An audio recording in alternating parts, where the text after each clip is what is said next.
Alhamdulillahi Rabbil Alamin. Alhamdulillahil qail innal ladzina amanu wa 'amilus solihati wa aqamus salata wa atawuz zakata lahum ajruhum inda rabbihim wa la khaufun 'alaihim wa la hum yahzanun. Asyhadu an la ilaha illallah wahdahu la syarika lah wa asyhadu anna Muhammadan 'abduhu wa rasuluh. Allahumma salli wa sallim ala sayyidina Muhammadin wa ala alihi wa sahbihi ajma'in. Amma ba'du, faya ayyuhal muslimun ittaqullah usikum wa iyaya bitaqwallah faqad fazal muttaqun.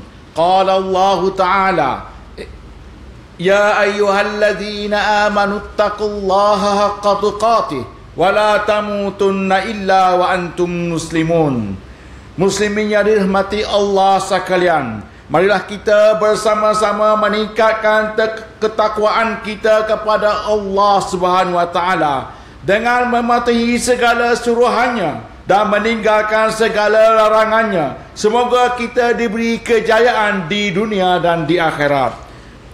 Khutbah pada hari ini yang bertajuk zakat menyelamatkan diri dan harta. Hadirin muslimat yang berbahagia, syariat zakat yang diwahyukan Allah kepada kita hakikatnya mempunyai hikmat yang sangat besar, iaitu menjamin keselamatan bagi kita di dunia dan juga di akhirat. Sebagaimana firman Allah Ta'ala dalam surah Al-Baqarah ayat 277 yang dibacakan di awal sebentar tadi, yang membawa maksud, sesungguhnya orang yang beriman mengerjakan amal soleh, mendirikan solat dan menunaikan zakat, mereka mendapat pahala di sisi Tuhannya. Tidak ada kekhawatiran terhadap mereka dan tidak pula mereka bersedih hati. Inilah yang diperolehi oleh mereka yang menunaikan zakat, iaitu rasa selamat dan dijauhkan daripada rasa bimbang atas kehidupan dunia dan juga kehidupan di akhirat.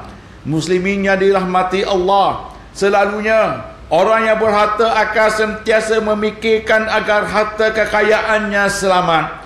Memang suatu yang logik, setelah pernah mencari kekayaan, sudah pastilah kita sangat sayang kepadanya dan mahu agar ia selamat. Sudah pasti kita tak mahu harta kita dicuri atau dirompak.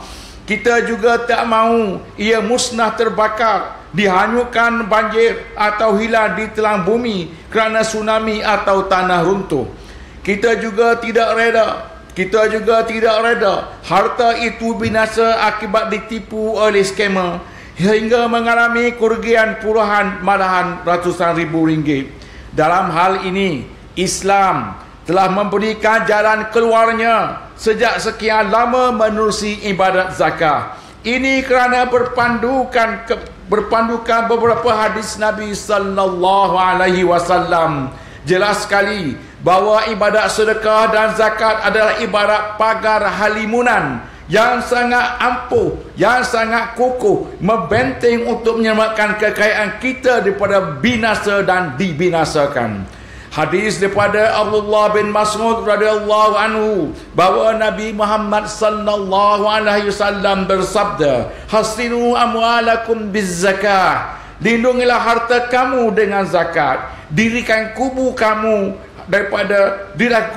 harta kamu dengan zakat. Inilah janji Nabi kepada mereka yang menunaikan zakat, iaitu dipelihara oleh Allah SWT hartanya daripada kebinasaan. Muslimin yang dihormati, mutakhir ini juga ramai yang merasa sangat bimbang dengan kehidupan disebabkan ekonomi dunia yang tidak stabil. Terdapat kes orang-orang kaya dan masyhur yang menjadi miskin hingga akhirnya menjadi asnaf zakat. Malah kerana tidak mampu lagi menjalani kehidupan yang mewah, berlakulah perkelahian suami isteri yang berakhir dengan perceraian. Selaku manusia, kita memang tidak dapat melawan qada dan qadar Allah Subhanahu wa taala. Namun jangan kita lupa bahawa ada satu ibadat yang mampu menolak musibah daripada menimpa kita, Nabi Muhammad sallallahu alaihi wasallam menyatakan bahawa ibadat sedekah termasuk zakat hakikatnya mampu mengelakkan musibah atau bala bencana daripada menimpa kita. Sebagaimana hadis daripada Amr bin Auf radhiyallahu anhu bahawa Rasulullah sallallahu alaihi wasallam bersabda, "Inna sadaqal mar'i muslim tazidu fil umr wa tamna'u mitatal su." Maksudnya, sesungguhnya sedekah termasuk zakat seseorang muslim itu memanjangkan umurnya dan mencegah dari mati dalam keadaan yang buruk. Riwayat At-Tabarani. Muslim yang dirahmati Allah, ketahuilah bahawa syaitan dan nafsu jahat amat membenci sifat pemurah, sehingga ia sentiasa berusaha mengajak kita agar selalu merasa was-was, ragu-ragu, syak wa syangka untuk memberi sedekah dan menunaikan zakat. Allah SWT berfirman, "Asy-syaitanu ya'idukumul faqra wa ya'murukum bil fahsya." Maksudnya, syaitan itu menjanjikan menakut-nakutkan kamu dengan kemiskinan dan kepapaan jika kamu bersedekah dan berzakat. Dan ia menyuruh kamu melakukan perbuatan keji yang bersifat bakhil dan kerkut.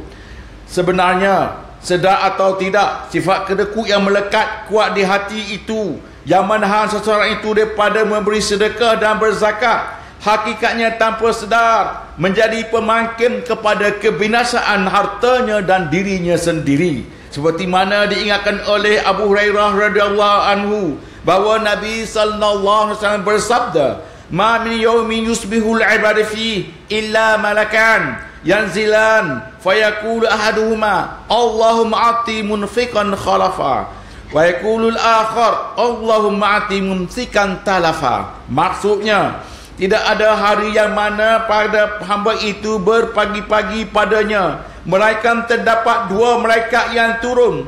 Lalu salah satu dari mereka berkata, "Ya Allah, berikanlah ganti kepada yang melakukan infak sedekah." Manakala malaikat yang kedua berkata, "Ya Allah, berikanlah kebinasaan kepada orang yang menahan hartanya dari bersedekah dan juga berzakat." Hadis riwayat Bukhari dan Muslim.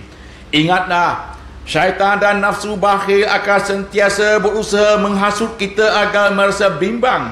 Jika mahu bersedekah dan berzakat, maka kita akan menjadi miskin. Padahal, hakikat yang sebenarnya, jika anak Adam itu bersedekah dan berzakat, maka itulah punca yang akan menyebabkan dia menjadi kaya. Maka menahan diri daripada memberi sedekah dan zakat hakikatnya akan membuka pintu dan jendela kepada kerosakan dan kebinasaan. Semakin ditahan, semakin luas punca kerosakannya dan kebinasaannya, seperti mana rosaknya kekayaan Qarun dan juga dirinya yang bakhil pada zaman Nabi Musa alaihissalam. Hadirin yang dirahmati Allah, hakikatnya menjadi seorang pemurah adalah suatu kebaikan yang perlu diusahakan, yang perlu disemai dan dibaca setiap hari. Sifat pemurah ini hakikatnya adalah sifat para nabi dan para sahabat. Oleh itu, dengan usaha menyemai budaya memberi dan bersedekah dan berzakat inilah Majlis Agama Islam Selangor, MAIS, dan anak-anak syarikatnya seperti Lembaga Zakat Selangor, Perbadanan Wakaf Selangor dan Yayasan Islam Darul Ihsan terus konsisten menyeru kepada umat Islam agar tidak khawatir memberi zakat, berwakaf dan bersedekah dan manfaat seluruh umat Islam di negeri ini.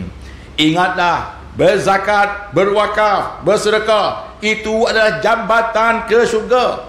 Ia adalah proses melestarikan harta di dunia demi kesenyaman di akhirat. Orang yang enggan berzakat, orang yang enggan berwakaf, orang yang enggan bersedekah semasa hidupnya akan menyesal di saat kematiannya yang menjelma. Ingatlah firman Allah Ta'ala, ayat Munafikun surah ayat yang ke-10.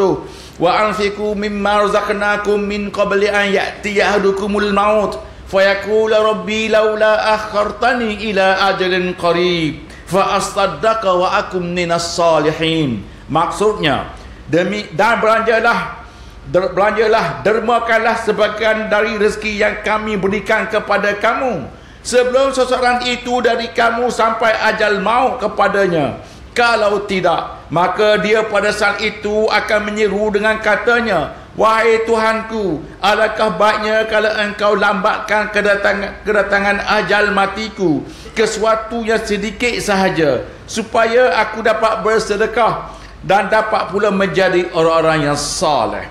Kaum muslimin yang dirahmati Allah, mengakhiri khutbah ini, berikut adalah beberapa perkara yang boleh dijadikan pedoman dan petunjuk. Yang pertama, umat Islam hendaklah yakin dan percaya bahawa harta adalah milik Allah, dan bila-bila masa Allah akan menarik balik nikmat yang diberi sekiranya tidak dizakatkan, diwakafkan dan disedekahkan. Yang kedua, umat Islam jangan jadilah harta kekayaan sebagai berhala yang disembah dan dipuja sehingga sanggup melakukan apa saja, menghalalkan yang haram dan mengharamkan yang halal. Yang ketiga, ingatlah bahawa syaitan dan nafsu itu sentiasa menghasut anak-anak Adam agar menjadi kedekut bakhil dan menganggap bahawa harta itu boleh mengekalkan hidupnya di dunia. Yang keempat, umat Islam hendaklah melaksanakan ibadah zakat, menerusi lembaga zakat Selangor dan mengunjung kaunter-kaunter zakat yang terdekat. A'udzubillahi minasyaitanirrajim. Khudh min amwalihim sadaqatan tutahhiruhum wa tuzakkihim biha wa shalli alaihim inna salataka sakanul lahum wallahu sami'un alim. Maksudnya, ambillah sebahagian dari harta mereka menjadi zakat dan sedekah, supaya dengannya engkau membersihkan mereka dari dosa dan mensucikan mereka dari akhlak yang buruk. Dan doakanlah untuk mereka, kerana sesungguhnya doamu itu menjadi ketenteraman bagi mereka. Dan ingatlah, Allah Maha mendengar lagi mengetahui. Barakallahu li wa lakum fil Qur'anil azim, wa nafa'ani wa iyyakum bima fihi minal ayati waz zikril hakim, wa taqabbal minni wa minkum tilawatahu innahu huwas samiul alim. Aqulu qawli hadza wa astaghfirullahal azim li wa lakum wa lisairil muslimina wal muslimat fastaghfiruhu innahu huwal ghafurur rahim.